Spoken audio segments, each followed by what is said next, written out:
Hi, this is Eric Martin with BoardGameGeek. I'm here with designer Julio E. Nazario, designer of Ctrl, which is on the table next to him, which is by me as well. So this was just released by Pandasaurus Games into retail. It's available at Target right now. I know we have it for sale in our Geek Game Shop or the Gen Con store.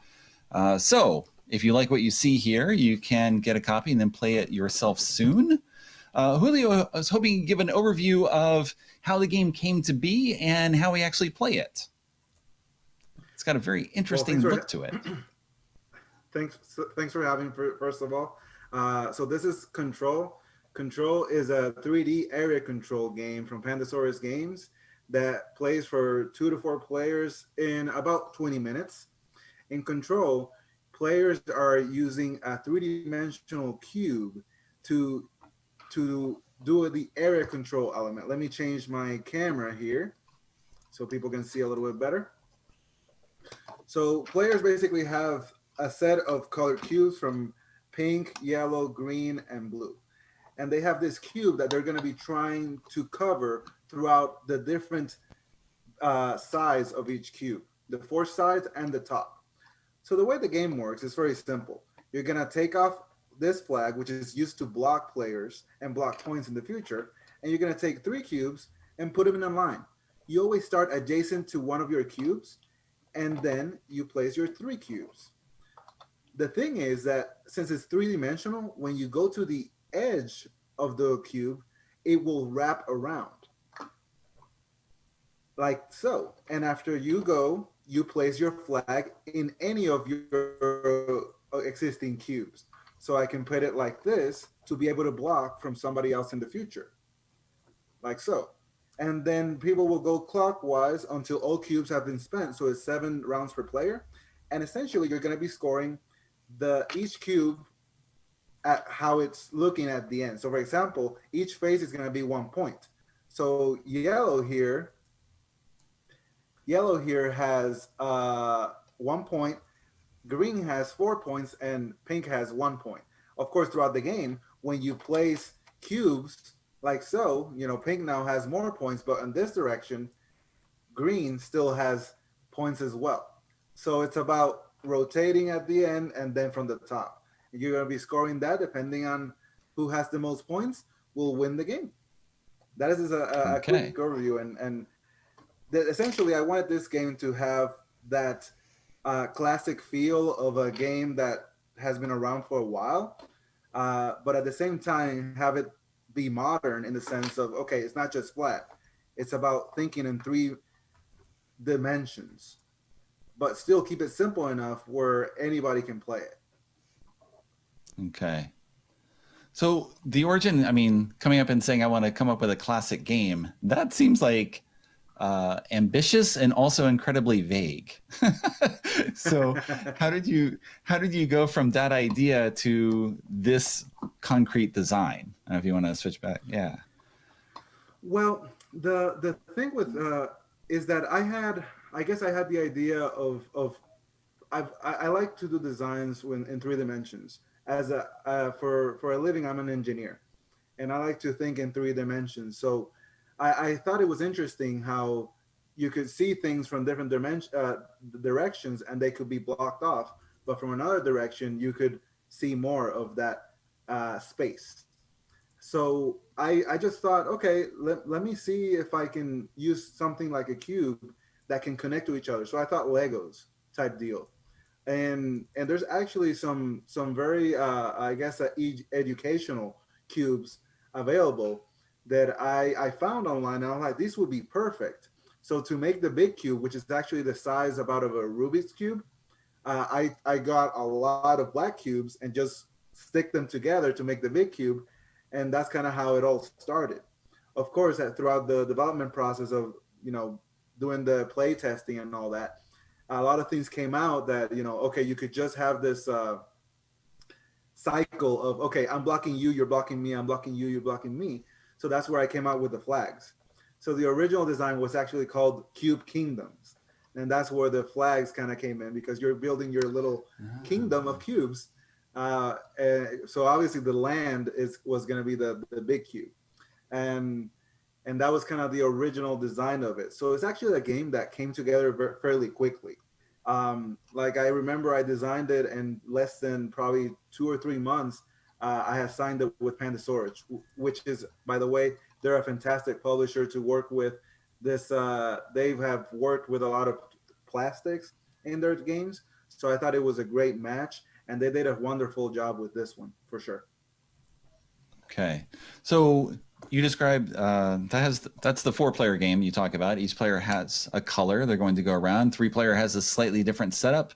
Maybe you can give the 2-player rules, and we can play in the background while we're still talking.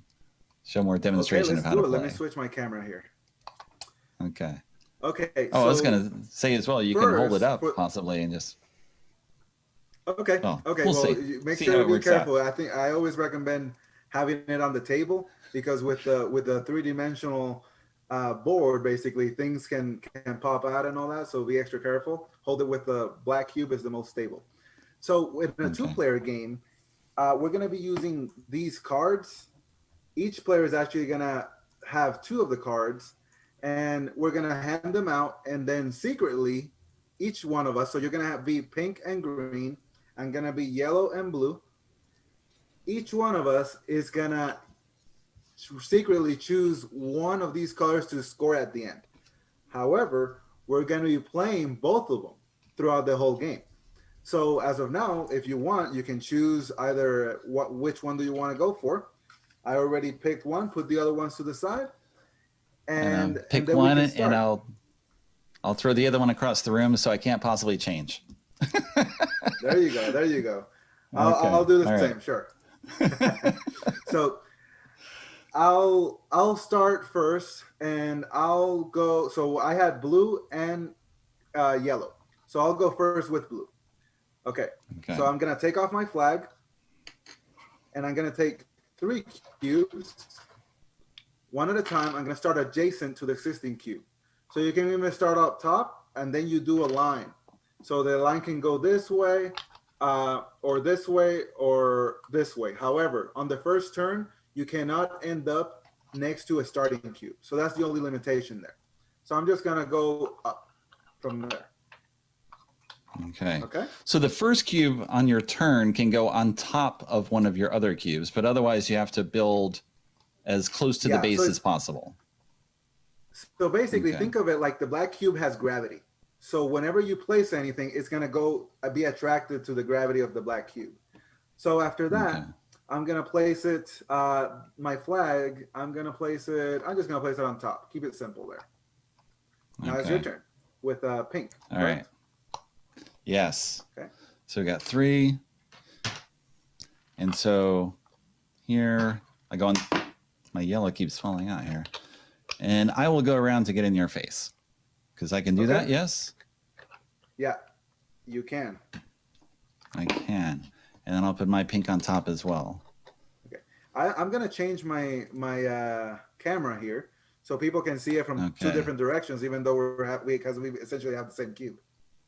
Okay. So where are you putting your flag? You're putting it on right next here. Vertical, yes. Right next to you. And of course, I love the use. The flag can be placed to the sides as well. And the flags are used to block, obviously, placement. And at the end of the game, if a flag is blocking a specific color, that will also mean that color won't score on that behind that flag. Right. Okay. So now it's yellow's turn. I'm going to take that out. And you know what? I'm just going to go straight up like that. Okay. And end up here. Of course, you're going to be scoring at the end of the game from all 5 directions. So on the top is actually it's very nice to go up there, because that can give you a cube that has 5 points. However, if you go really wide on the bottom, that also can give you a lot of points from the top and the sides. So after that, I'm going to place I'm going to place it up here. Okay. Okay. I will, let's see, with the green, I will go next to mine and then go up the side. Okay. That's the side next to. So Yep. First cube adjacent to one that you already have. And Yep. then all 3 cubes you place on a turn are in a line. Exactly. Okay. All right. And we'll put the green one on the side, sort of towards the yellow. Okay. That's smart. That's All right. smart. Okay. See what you're All doing. right. See what you're doing. Yes. Okay. So yeah. So now it's back to blue. So you can see that it's already taking shape. It's safe to say that every board at the end of the game is going to be very different, and it's going to be basically like an art piece. Okay. That's right. So blue, I see yellow. You decided to go on the offensive there, so I'm going to place here and go towards the yellows, and this is where the attacking starts. So basically now I covered some of the yellow there, and from then on, we'll see what happens. So I'm gonna place it here to be a little defensive. All right. So I just threw away my stuff, essentially. Maybe you did, maybe you didn't, because I don't know if you're yellow or you're green. We'll find out throughout the game. So now it's the pink's turn. I'm sorry, the yellow's turn. Pink. Yep. Did you place 3?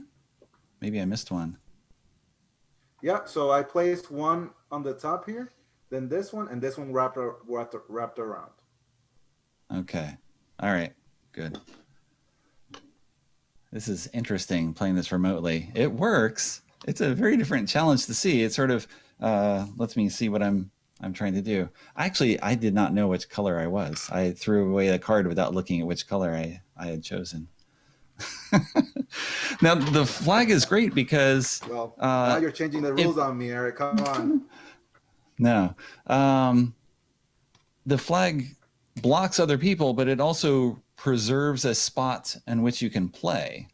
So yeah, exactly. It's great to do that. So even if you're really bad at the game, you always have one place to play the flag. All right. So you're gonna place it right there where the flag was? Yeah, where the flag was. And then let's say across the top line here. Okay. All right. So there was the flag out from the side. You definitely have more experience here. Actually, I'll go. No, there was in the one top. blue here. What happened with that one? Maybe I lost that one. That was the one that I lost. There you go. Okay. So then I would just roll right on top of that. Okay, that's even probably better. Okay. Yep, I got it. Cool. And where you're putting your flag? And we'll put the flag pointing up from that one, that last one. From the last one. Okay. Yes. It's getting a little aggressive here. I always recommend to connect to the black cube if you always have a chance, because that's the one that gives it the possibility. Right. Okay. So now it'll be back to yellow. You know what? Since you left that top one open, I'm just gonna go straight through to the pink. And covering mine. And ending on top of it. Yeah. Okay. You definitely have more experience. And I'm gonna say that. I'm gonna place it straight across the top there, so nobody can go over me. Okay. Got a user in chat just saying you had me at 3-dimensional geometry. Well, that's good. Again, like you said, the game is currently available at your friendly local game store and Target for $24.95. I mean, that's a crazy price point for a board game this complex these days. Okay. Again, it's complex in the sense of production-wise. Right. So I will take my green and I'll place next to the bottom here to make it L, and then continue around the corner on top of the yellow. Okay, I see what you're doing. Now, here's the fun part. You can't place your flag on top of that last one because my flag is already there. Yes, but I can place it on top of the green one in the corner Yes. just to, again, I don't even know if that's useful or not. We'll see. So that's kind of, I guess, the magic of this game. It's a fairly quick game, and yet, of course, you will learn quickly through mistakes what you should and should not do. Yeah, so right now it's blue's turn. So, you know what? I'm gonna go here on. I'm gonna go here on top. You can see, Yep. and then go to the side here.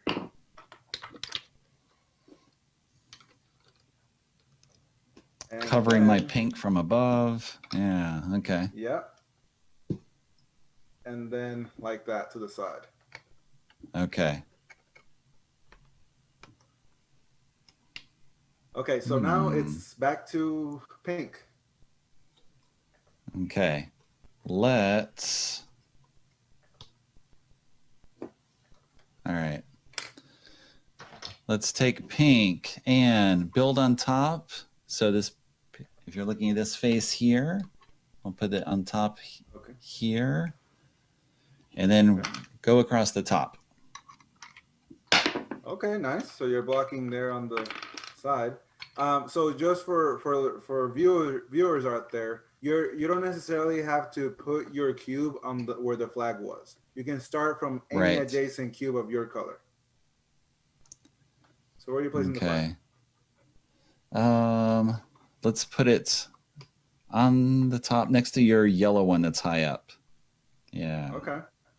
Keep you from rolling across there, although you can roll across many different ways. Yeah, especially as I'm sure I'll see just now. Yeah. So it's back to yellow, is that correct? Yes. Yep. You can crush me a different way. Now the thing is, obviously, there's a green here. So if I can go over both pink and green, I'll do that because I don't know. You'll hit me either way. So. So I'm gonna go this way and then go down.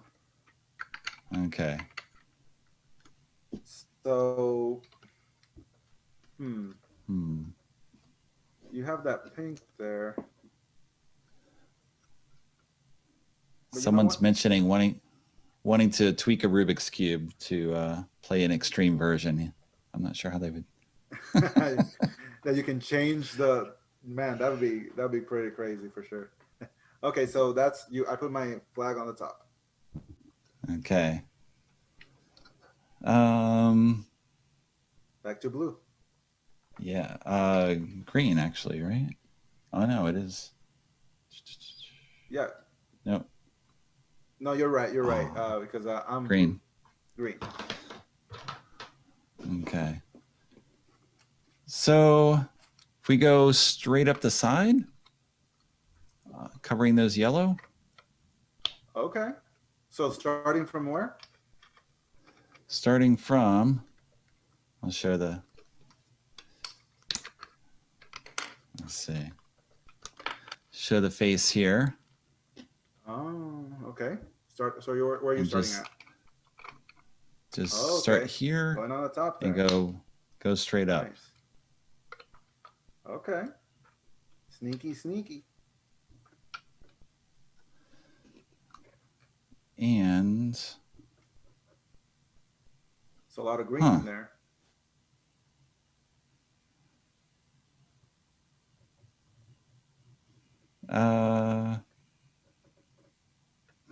No idea. I'll just go in the top green. So I think one of the magical things too about abstract strategy games like this is you're completely starting in the dark as to what to do. I don't know what's good. I don't know what's bad.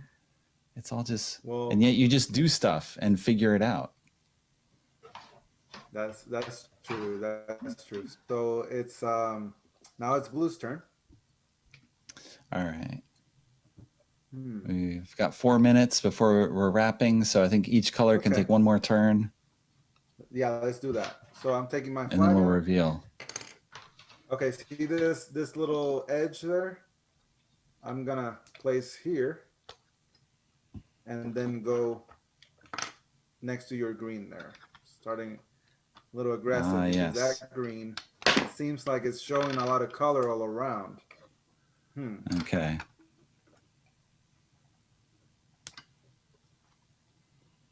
Okay. Okay. So that was the blue's last turn, correct? Yes. Okay. Oh, and blue sticking out here. Okay.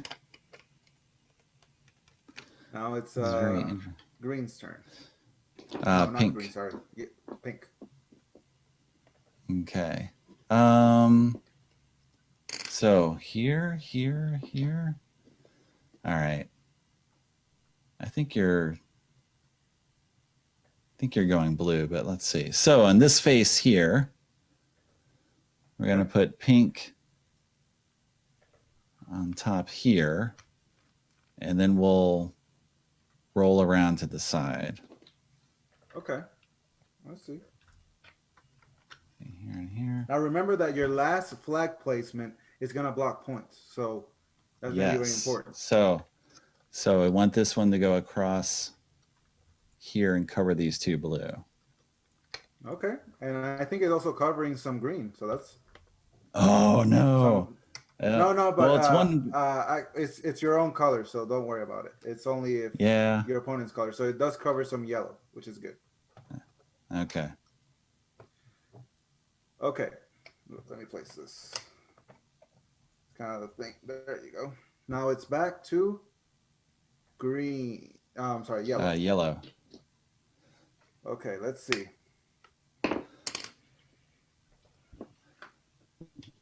Let's see, because that green is pretty powerful. So I'm just gonna place here on the top. Yep. And roll down. And then rolling around that green because it's kind of scaring me a bit. Okay, in this last flag placement, let's see what happens. Because you've got green left, right? Yes.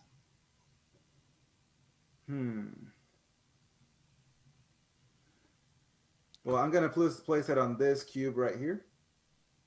So it's going to be blocking those greens. From above? Yeah. Yep. And from the side. Yes. There's at least one. Green flag. Yep. Green flag out. Last three. And now, where are you going? Oh, man. Yeah, your yellow is really pumped up a lot here. So this side, we will put a green in the green. Okay, what side is that? So the side where the pink flag is, above the pink flag. Okay. Oh, yeah, I see it. Mm-hmm. And then we'll move on. Yep, and then move on to the side. Nice.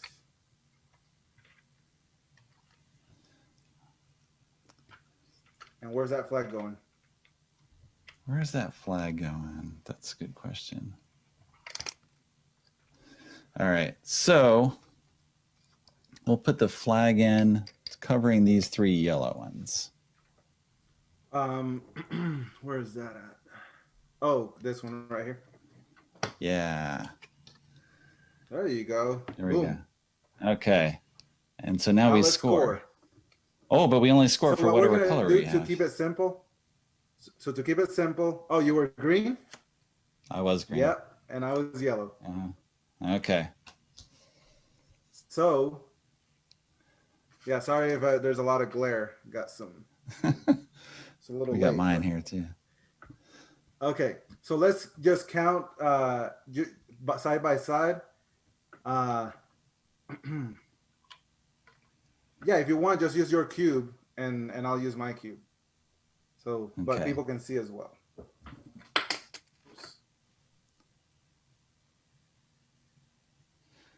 Yeah. 8 to 5.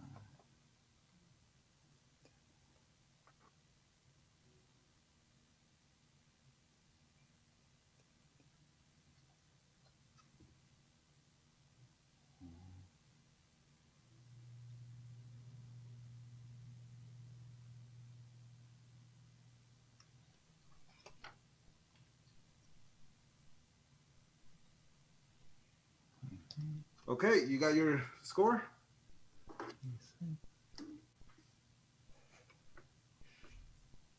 I think so. Remember to block points with the flags. Right. Okay, so I had 29. 29. Oh, so I miscounted when I was doing yours. I had 26. Okay. Oh, so you counted both? Okay.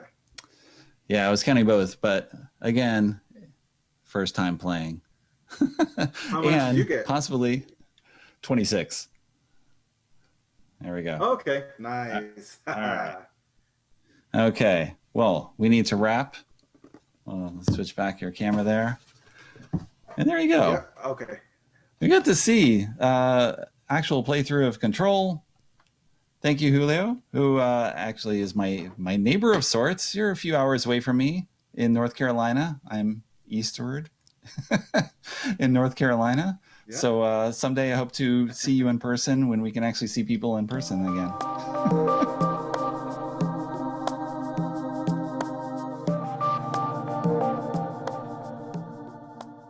Understand it. Right. Yeah. It's really well done, and I think other people have mentioned it before who have been posting some reviews about High Rise, but I share the opinion that, you know, this game looks crazy when you first see it and set it up, but it's really like once you get into it, you know, it's pretty smooth and easy to understand, but like definitely interesting choices. And again, I love the variety from the different tenant tiles that you put out every game. It's really interesting. Yep. So I'll be demoing this all weekend on the Formal Fare Discord. We have an implementation of the game on Tabletopia, so we'd be happy to show you the game on Tabletopia. The game is also out and available if you go to my website, formalferretgames.com, or you go to any reputable game store, and some disreputable game stores will also have it. Some reputable game stores don't have it, and just ask them to order it, and I'm sure they can get their hands on it. Cool. Well, thank you so much, Gil, for showing us High Rise, this Formal Ferret Games. Check it out, everybody. Yes. Yes, thank you, Candace, Nikki, Lincoln. Thank you so much for your help. And everybody watching, thanks for watching. And I hope you have a great Gen Con. Yeah, you too. Thank you.